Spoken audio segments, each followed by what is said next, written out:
Film की शुरुआत जेन से होती है, जो किसी अदृश्य शक्ति से डरकर भाग रही होती है। पर जैसे ही वो अपने कमरे में आती है, वहाँ एक छोटी बच्ची की आत्मा प्रकट हो जाती है, जो देखकर जेन जोर जोर से चिल्लाना शुरू कर देती है।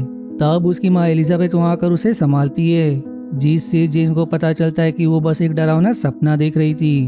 अब एलिजाबेथ जेन से कहती है कि तुम अब तक सो रही हो, तुरंत तैयार हो जाओ, तुम्हारे पिता किसी भी समय तुम्हें लेने आते होंगे। दरअसल एलिजाबेथ और उसके पति डेविड का डिवोर्स हो चुका है, इसलिए जेन को कुछ दिन अपनी माँ के घर तो कुछ दिन अपने पिता के घर रहना पड़ता है। तब एलिजाबेथ को वहाँ एक डॉल दिखाई देती है, जिस पर अब जेन की माँ उससे सवाल करती है कि आखिर तुम्हें ये डॉल कहाँ से मिली। जिस पर जेन जवाब देती है कि ये डॉल मुझे एटिक से मिली। पर ये सुनकर एलिजाबेथ को गुस्सा आ जाता है। वो जेन से कहती है कि कितनी बार मैंने तुम्हें वहाँ जाने से मना किया है, लेकिन तुम मेरी एक नहीं सुनती। अगली बार फिर से तुम वहां गई तो मुझसे बुरा कोई नहीं होगा। जो इतना कहकर वहां से चली जाती है। अब एलिजाबेथ पुराने लेटर्स को पढ़ना शुरू करती है, जिसे उसकी दादी ने लिखा था कि अगर घर में फिर से वही सारी चीजें हो रही है तो इन लेटर्स को अच्छे से समझकर इससे बचा जा सकता है। जिसके बाद हम इस पत्र की कहानी में चले जाते हैं और वो समय 1817 का होता है, जहाँ जब बेट्सी नाम की लड़की अपने कमरे में आराम से सो रही होती है, तभी उसकी माँ लूसी को बेट्सी के कमरे में कुछ आवाज सुनाई देती है। लेकिन तब बेट्सी के पिता अपने पत्नी को रोकते हुए कहते हैं कि जरूर कमरे में कोई चूहा होगा, इसलिए तुम्हें बिना वजह बेट्सी को नहीं जगाना चाहिए। जिस पर लूसी वहाँ से चली जाती है। अब अगले सीन में जॉन को कोर्ट बुलाया जाता है, क्योंकि केट नाम की महिला ने लोन के बदले जॉन को अपनी जमीन गिरवी दी थी। लेकिन लोन पर जॉन ने 20% इंटरेस्ट लगा दिया, जो नियम के खिलाफ था। इसलिए जॉन को दोषी करार देते हुए केट को उसकी जमीन वापस कर दी जाती है, वो भी बिना इंटरेस्ट के। पर फिर भी जॉन को सजा नहीं होती, क्योंकि शहर में उसकी अलग ही पहचान है। लेकिन इस बार दोषी करार देने की वजह से उसका नाम जरूर बदनाम हो जाता है, और यही उसके लिए काफी बड़ी सजा है। लेकिन केट इस फैसले से खुश नहीं होती, क्योंकि उसे ज्यादा इंटरेस्ट चार्ज करने के जुर्म में भरपाई पैसे भी चाहिए थे। इसलिए वो जॉन को धमकाते हुए कहती है कि मैं तुम्हें और तुम्हारी बेटी दोनों को नहीं छोड़ूंगी, तुम्हें इतना तड़पाऊंगी कि तुम इसका अंदाजा भी नहीं लगा सकते। जो सुनकर जॉन और बेट्सी दोनों परेशान हो जाते हैं, क्योंकि लोगों का मानना है कि केट काला जादू करती है और जादू की मदद से वो उन्हें परेशान कर सकती है। अब इस चीज के बाद से जॉन और बेट्सी के साथ अजीब अजीब घटनाएं होना शुरू हो जाती है, जहां जॉन को हर जगह काला भेड़िया दिखाई देता है, जिसे वो जब भी शूट करने की कोशिश करता है वो भेड़िया वहां से गायब हो जाता है। वैसे ही बेट्सी को भी बेड के नीचे वही भेड़िया दिखाई देता है, और जब लूसी बेड के नीचे चेक करती है तो वहाँ कुछ नहीं होता, जिससे बेट्सी रात भर ठीक से सो नहीं पाती। अब अगले दिन जब बेट्सी झूला झूल रही होती है कि तभी उसे अपने बगल में एक छोटी बच्ची दिखाई देती है। लेकिन जैसे ही वो उसे छूती है, बच्ची का शरीर एकदम भयानक हो जाता है, जिस चीज से बेट्सी एकदम डर जाती है। वो इसके बारे में अपने दोस्त को भी बताती है, लेकिन किसी को भी उसकी बात पर यकीन नहीं होता। पर ये सारी चीज बेट्सी का टीचर पॉवेल देख लेता है, जो बेट्सी को पसंद करता है, और उसकी ऐसी हरकत से पॉवेल भी हैरान था। इसके बाद अब रात होने पर जब बेट्सी सो रही होती है, तब कोई अदृश्य शक्ति आकर उसे मारने की कोशिश करती है। और जब उसकी आवाज सुनकर लूसी और जॉन वहाँ आते तो वो एकदम घबरा जाते कि जरूर बेट्सी के शरीर पर किसी साई ने कब्जा कर लिया है। इसलिए जॉन अपने दोस्त जेम्स को घर बुलाता है और बाइबल को पढ़ना शुरू कर देता है, ताकि अगर घर में कोई काला साया हो तो वो यहाँ से चला जाए। लेकिन ठीक 12 बजते वो शक्ति फिर से बेट्सी को मारने की कोशिश करती है, और इस बार तो वो उसे हवा में उड़ाकर इधर उधर पटकने लगती है, जो देखकर सभी एकदम डर जाते हैं कि ये शक्ति तो बाइबल को पढ़ने से भी नहीं भाग रही। आप जेम्स और जॉन पॉवेल को इसके बारे में बताते हैं, जिस पर वो कहता है कि ऐसा हो ही नहीं सकता, आत्मा वगैरह कुछ नहीं होते, ये जरूर किसी इंसान का काम है। इसलिए अगले दिन मैं खुद आपके घर पर आऊंगा और साबित कर दूंगा कि ये काम शैतान का नहीं बल्कि किसी इंसान का है। इसलिए वादे के अनुसार अगले दिन पॉवेल बेट्सी के घर आता है और सारी रात उसके कमरे के बाहर ही बैठा रहता है, ताकि अगर कुछ भूतिया घटना हो तो वो देख सके।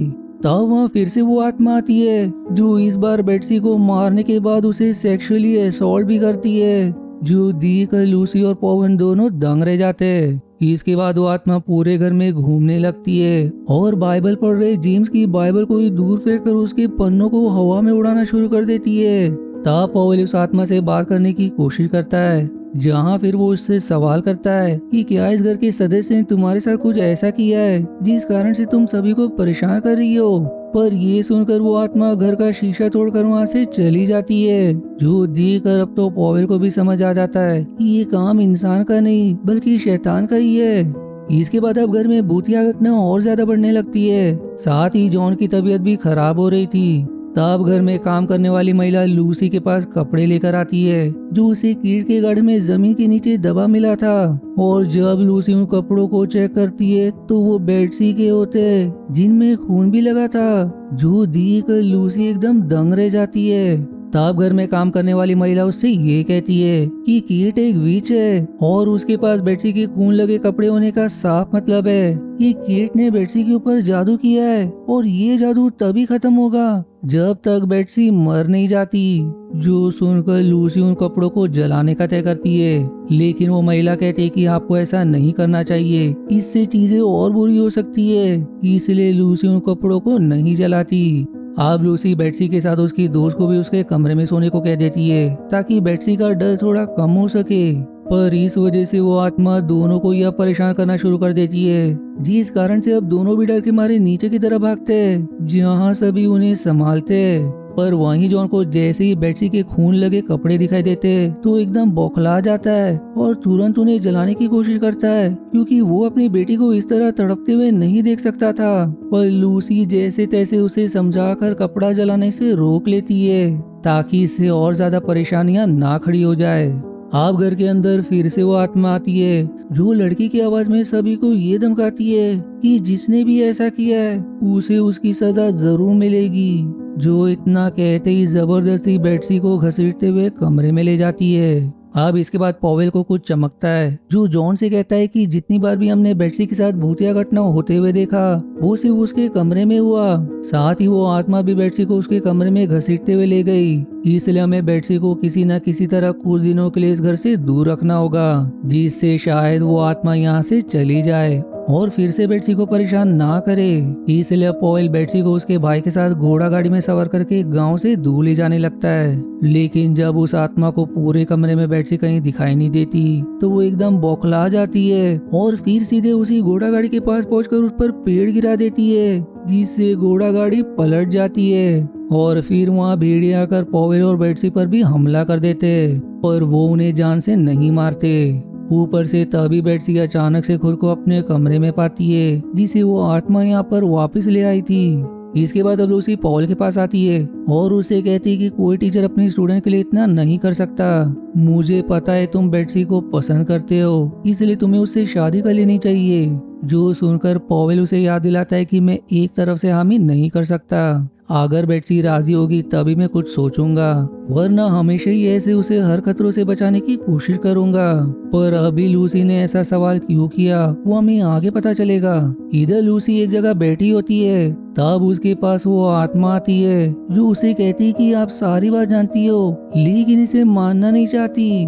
तब वो आत्मा उसे सारी चीजें दिखाती है कि वो आखिर कौन है और ये सब क्यों कर रही है। दरअसल जब लूसी को बेटसी के कमरे से आवाजें सुनाई देती थी तब जॉन ने उसे अंदर जाने से रोक लिया था। लेकिन कुछ समय बाद जब वो फिर से चेक करने गई तो नजारा देखकर उसके पैरों तले से जमीन खिसक गई क्योंकि जब बेटसी सो रही थी तब उसके पिता उसके साथ जबरदस्ती करने की कोशिश कर रहे थे, जिस घटना को लूसी ने देखा था लेकिन फिर भी उसे अनदेखा कर दिया क्योंकि जॉन के सामने वो मुंह नहीं खोल सकती थी।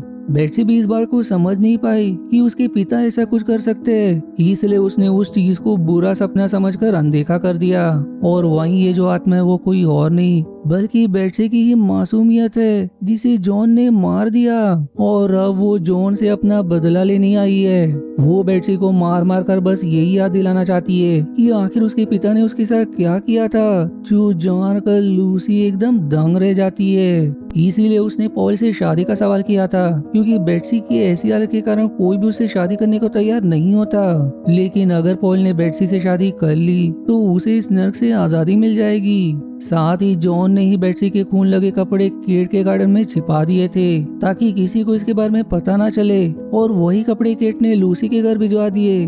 जिसका साफ मतलब है कि इन सब के पीछे केट का कोई हाथ नहीं था। इधर जॉन, जिसे लग रहा था कि केट ने बेट्सी को श्राप दिया है, वो उसके घर जाता है और उसे कहता है कि तुम मेरी जान ले लो लेकिन बेट्सी को छोड़ दो। इस पर वो जवाब देती कि मैंने तुम्हें और तुम्हारी बेटी को कोई श्राप नहीं दिया है, इसलिए तुरंत यहाँ से निकल जाओ। जो सुनकर जॉन खुद को ही गन से शूट करने की कोशिश करता है, क्योंकि अब उसे भी समझ आ चुका था कि ये सब उसी के कारण हो रहा है, जिसकी सजा उसे मिलना जरूरी है। लेकिन वो जितनी बार खुद को शूट करता गोली ही नहीं चलती, क्योंकि उसका मरना बेट्सी के हाथों लिखा था। इधर अब बेट्सी की मासूमियत वाली आत्मा उसके पास आती है और फिर से उसे समझाने की कोशिश करती है कि आखिर उसके साथ क्या हुआ था। तब जाकर उसे सारी बात याद आ जाती है और उसे समझ भी आ जाता है कि वो कोई बुरा सपना नहीं था। इसलिए वो गुस्से में आकर अब अपने पिता की दवा में जहर मिला देती है, जिसे पीकर जॉन मारा जाता है। साथ ही ये सारी चीजें उसकी माँ देखकर भी अनदेखा कर देती है, क्योंकि आज बेट्सी को इंसाफ मिल चुका था। जिसके बाद बेट्सी जॉन के कब्र के पास आती है,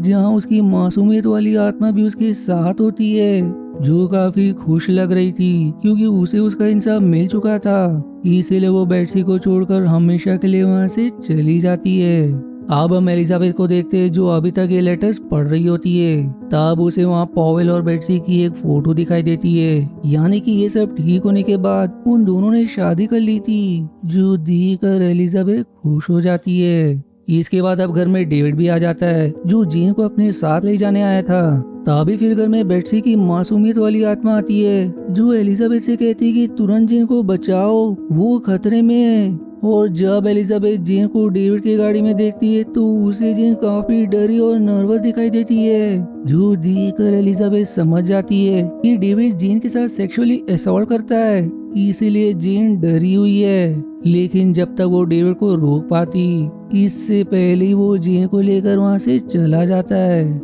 जीसी मिक्स फीलिंग के साथ ये मूवी यहीं समाप्त हो जाती है। आशा है आपको मेरी एक्सप्लेनेशन पसंद आई। यदि हाँ तो प्लीज वीडियो को लाइक करना और चैनल को सब्सक्राइब करके सपोर्ट करना ना भूलें। मिलते हैं अगले एक्सप्लेनेशन वीडियो में, तब तक के लिए धन्यवाद दोस्तों।